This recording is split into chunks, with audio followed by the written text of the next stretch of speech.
मुझसे अब पढ़ाई नहीं हो रही, I can't study any more. आदमी सैचुरेट हो जाता है, परेशान हो जाता है, डिमोटिवेट हो जाते हो बच्चे तुम लोग, चाहे 11th में हो, चाहे तुम अभी 12th में हो, चाहे ड्रॉपर हो, सभी के लिए वीडियो होने वाला है। कुछ बहुत एक्शनेबल चीजें बताऊंगा, कुछ बातें बताऊंगा, कुछ एक्शन भी बताऊंगा और कुछ फैक्ट्स तुम्हारे सामने रखूंगा इस वीडियो में, जो अभी असलियत तुम्हें नहीं पता है, बट क्योंकि मैं इस जर्नी से गुजर चुका हूं, मैं बहुत सारे बच्चों को मेंटोर कर चुका हूं, बहुत सारी चीजें देख चुका हूं तुमसे ज्यादा, तो अब वो फैक्ट्स मुझे पता है जो मैं तुमसे साझा करने वाला हूं इस वीडियो में। तो इसी के साथ अपन स्टार्ट करते हैं। सबसे पहली चीज, अपने आप को किसी से कम मत समझो। लास्ट डे किसका कैसा रिजल्ट आएगा किसी को नहीं पता। होता क्या है कि बहुत सारे बच्चे हम आपस में इंटरेक्ट करते हैं, दूसरे एस्पायरेंट से बातचीत करते हैं, कोचिंग वगैरह में जाते हैं, हमारे बैचेस होते हैं, बैच वगैरह में एक दूसरे से बात करते हैं, और किसी के मॉक में ज्यादा नंबर आ गए, किसी को कोई चीज जल्दी समझ आ गई, किसी ने तुमसे ज्यादा सिलेबस कवर कर लिया, किसी ने तुमसे एक चैप्टर आगे का कुछ करके रख लिया है, किसी ने तुमसे कुछ कुछ फला फला डीपीपी ज्यादा लगा ली, तुमने संगेज के भी एक एक्सरसाइज लगाई है, कोई पूरी डीसी पांडे पूरी एचसीबी लगा के बैठ रखा है।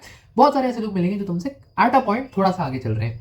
होता ही है, ऐसे लोगों को देख के हम हो जाते हैं डिमोटिवेट, हमें लगने लगता है कि हमारी प्रिपरेशन गटर में चल रही है, हमसे कुछ नहीं हो रहा, हम बहुत कमतर हैं, बच्चे कितने कितने स्मार्ट हैं, कितना ज़्यादा पढ़ते हैं। मैं एक बहुत बड़ी कोचिंग में था, वहाँ मुझे बहुत कंपटीशन महसूस होता था, बहुत कमतर महसूस करता था मैं अपने आप को। मुझे लगता था यार ये लोग इतना पढ़ रहे हैं, कॉमन टेस्ट होते थे वहाँ पे, फेस टेस्ट वगैरह होते थे, बच्चों के भयंकर नंबर आते थे यार, 300 में से 250 230 ऐसे ऐसे नंबर आ रहे हैं, मैं बैठा हूँ 110 पे। पहले टेस्ट में ऐसा ही हुआ था, तो बहुत डिमोटिवेट हो गया था मैं। बट फाइनल डे मैं तुम्हें बता सकता हूँ, उनमें से बहुत सारे बच्चों से मेरी रैंक काफी बेहतर आई। जो जेई मेंस का पेपर हुआ, कहने प्लीज अपने आप को इस समय किसी से भी कम मत समझो। लास्ट डे क्या होगा किसी को नहीं पता, तुम बहुतों से बहुत बेहतर कर सकते हो। अगर कोई तुमसे थोड़ा सा आगे चल रहा है, इसका मतलब ये नहीं है कि लास्ट डे भी वो तुमसे आगे रहेगा। डिस्टेंस तुम कवर कर लोगे, उसके पास आ जाओगे, अपनी थोड़ी वेलोसिटी तो बढ़ानी है, एक्सेलरेशन करना है, थोड़ा सा एफर्ट ज्यादा डालना है, डाल लेंगे तुम बच्चों पर, मुझे भरोसा है। ठीक है, दूसरी चीज, बहुत बड़ी गलती ये होती है, don't let passive learning रूइन you. होता क्या है, अपन लेक्चर देखते रहते हैं, अपने को लगता है कि यार ठीक है सब बढ़िया चल रहा है जिंदगी में और हम प्रोग्रेस करते जा रहे हैं।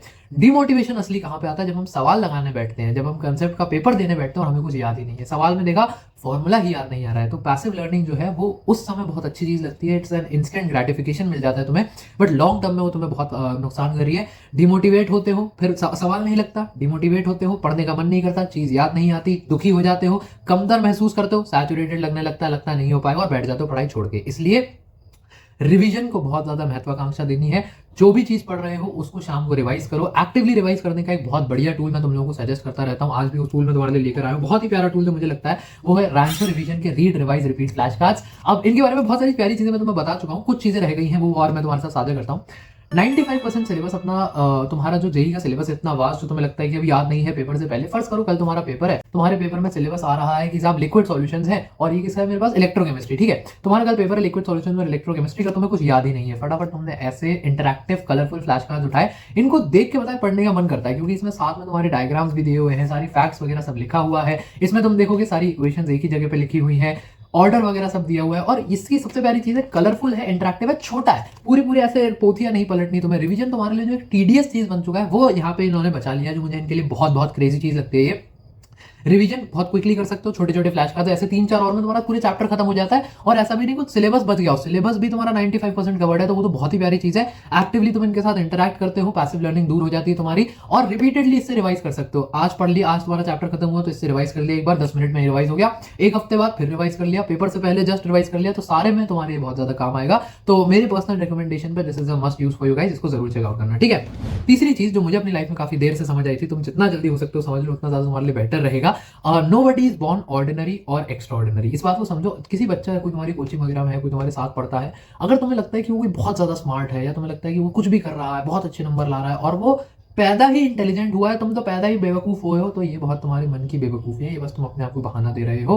कोई बच्चा अगर कोई पर्टिकुलर सवाल सॉल्व कर ले जाता है जो तुम्हारे दिमाग में नहीं चमका, ऐसा इसलिए क्योंकि वो उस तरीके के बहुत सारे सवाल पहले प्रैक्टिस करके आ रहा है, उसने उस चैप्टर का रिवीजन क्लास शुरू होने से पहले कर लिया था कि पिछली क्लास में क्या पढ़ाया गया था, इसलिए वो क्लास में पलट पलट के जवाब दे पा रहा है, सर के डाउट्स आंसर कर पा रहा है। क्यों? क्योंकि वो पहले से पढ़ रहा है। जिसको तुम लक समझते हो, डेस्टिनी समझते हो, इंटेलिजेंस समझते हो, वो एक्चुअली में हार्डवर्क, डिसिप्लिन और डिटर्मिनेशन होता है। डेली निरंतर बच्चे पढ़ाई करते हैं, तब जाके वो जो रिजल्ट तुम्हें क्लास में दिखता है वो है।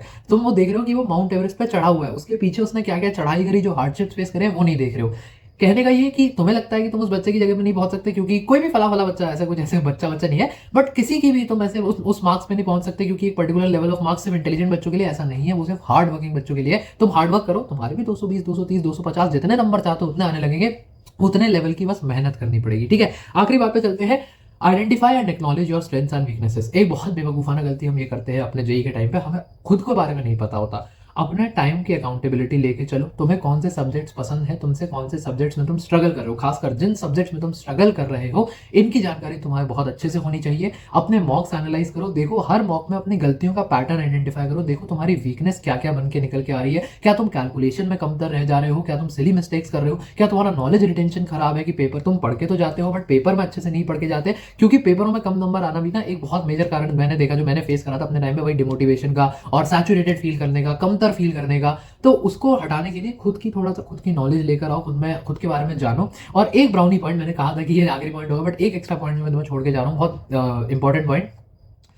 इस बात को मानो कि जो छोटी छोटी चीजें है ना, जैसे तुम्हारा स्टडी इन्वायरमेंट, तुम्हारे पढ़ने का समय, तुम क्या खा रहे हो, जो एक्सटर्नल नॉन अकेडमिक फैक्टर्स है ना, they also matter very much. तुम उनकी इंपॉर्टेंस रियलाइज नहीं करते हो, लेकिन तुम्हारा मेंटल स्टेट कैसा रहेगा, तुम्हारे दिमाग कितना फ्रेश है, तुम्हारी पढ़ाई कितनी ज़्यादा तुम्हारा मन करेगा पढ़ने का, ये बहुत इस बात पे भी डिपेंड करता है कि क्या तुम्हारी स्टडी टेबल जो है वो साफ है, क्या तुम्हारा प्लानर जो है वो बना हुआ है, क्या तुम्हारी सेहत जो है वो सही है, क्या तुम्हारा फिजिकल हेल्थ जो है वो इस समय सही चल रही है या नहीं चल रही। रनी नोज के साथ, दुखते शरीर के साथ किसी का पढ़ने का मन नहीं करता, वो सबको सैचुरेटेड लगता है मेरा खत्म हो गया, मुझसे नहीं होगा। उसका रीजन ये है कि बस तुमने खराब खाना खा लिया, जब सर्दी लग गई है, सर्दियों में आइसक्रीम खा रहे थे, सर्दी लग गई, अब नहीं पढ़ाई हो रही। इसलिए understand the importance of these non academic things as well. इन पे काम करो, इनको एलिमिनेट करो, कोई भी ऐसी चीज मत खाओ जो तुम्हारी हेल्थ को अफेक्ट करे। अपना स्टडी इन्वायरमेंट जो है क्लियर वगैरह करके रखो। जो भी नॉन अकेडमिक फैक्टर तुम्हें लगता है तुम्हारी पढ़ाई के बीच में आएगा, उसको जितनी जल्दी हो सके एलिमिनेट कर दो, ठीक है। बाकी कमेंट्स वगैरह करते रहा करो अगर तुम्हें कोई भी डाउट्स वगैरह लगते हैं तो, और थोड़ा सा अगर एप्रिसिएशन तुम लोग कमेंट्स में दिखाओगे, अगर तुम्हें लगता है कि इस वीडियो से तुम्हारी हेल्प होती है तो मुझे बहुत अच्छा लगेगा। बाकी सब्सक्राइब और लाइक वगैरह को मैं कभी ज़्यादा कुछ बोलता नहीं, कमेंट्स ऐसा वो मेरे लिए पर्सनल है कि इतना मेहनत करके रिसर्च करके आते हैं, तो थोड़ा सा तुम लोग अगर एप्रिसिएशन दिखाओगे तो मुझे बहुत मजा आएगा। इसके अलावा कुछ भी डाउट्स वगैरह हो तो वो भी तुम ड्रॉप कर सकते हो, उसके लिए भी हम बिल्कुल तत्पर रहेंगे तुम्हें रिप्लाई करने के लिए। पढ़ाई करते रहो, all the very best, good bye.